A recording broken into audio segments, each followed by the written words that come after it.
The United States is under attack. Enemy forces, yet undisclosed, have attacked Washington. All major cities are under careful watch. The US, Canada, Great Britain, Israel, and Australia have all been invaded by what seems to be the rest of the known world, led by China and Germany.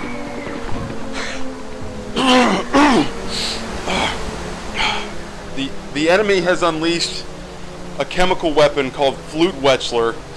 Hundreds of thousands have died. Many more are left with gruesome after effects. Disfigurement, bleeding, insanity. Both sides of the war have been affected. Survivors are moving to New Zealand, the largest unaffected area left in the world.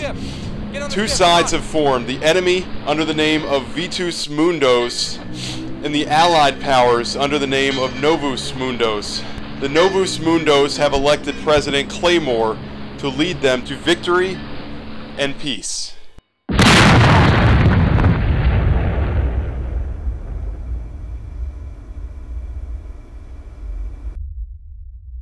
I want to thank all the people of Novo Mundos for your vote of confidence in me.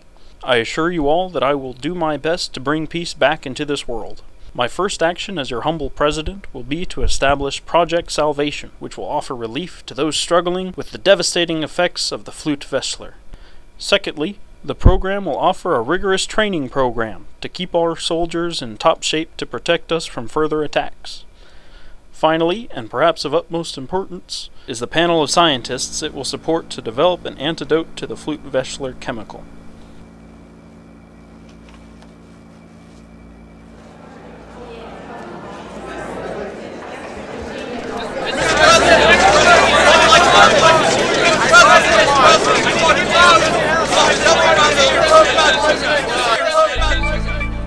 As President Claymore updates the people of Novus Mundos, our sources have brought news that Dr. Norman Schleinberg, leading scientist of Project Salvation, is nearing completion of a Flute Wechsler antidote. The good doctor has made himself unavailable, and his assistant, Dr. Tuan Lee, refuses to confirm development. I can neither confirm or deny the completion of the antidote. Leave me alone! No confirmation, but hope. Hope that we will one day see the end to all this suffering.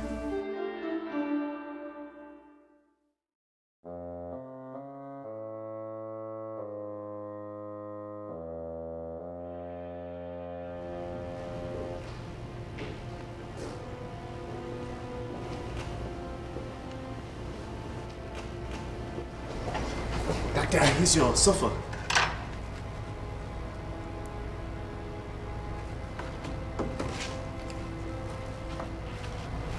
Is that it?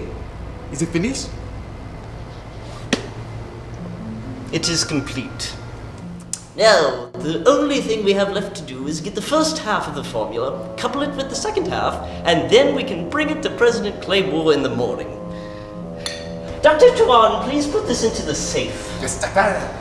Ah, a beautiful sight indeed. The world's second chance. A new beginning. Peace.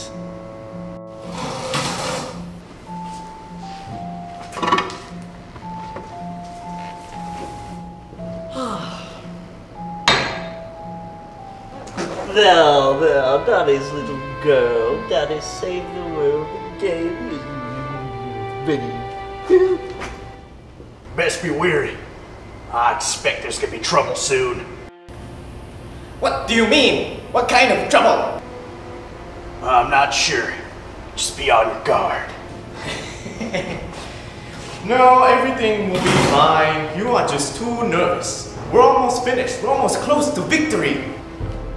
I ain't nervous. I have keen sense for danger.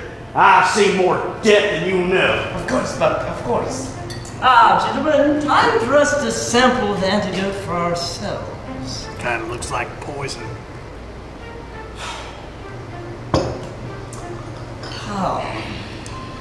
To our preserved health and the salvation of the world.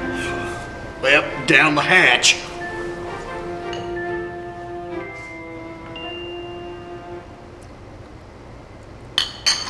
Well, Now to something a little more tasty.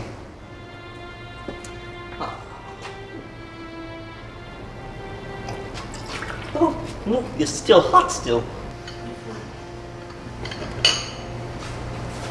But, do you think we should... Shh! Quiet! What is it? Thought I heard something. But, I doubt it's anything. This lab is pretty remote. Wait!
No!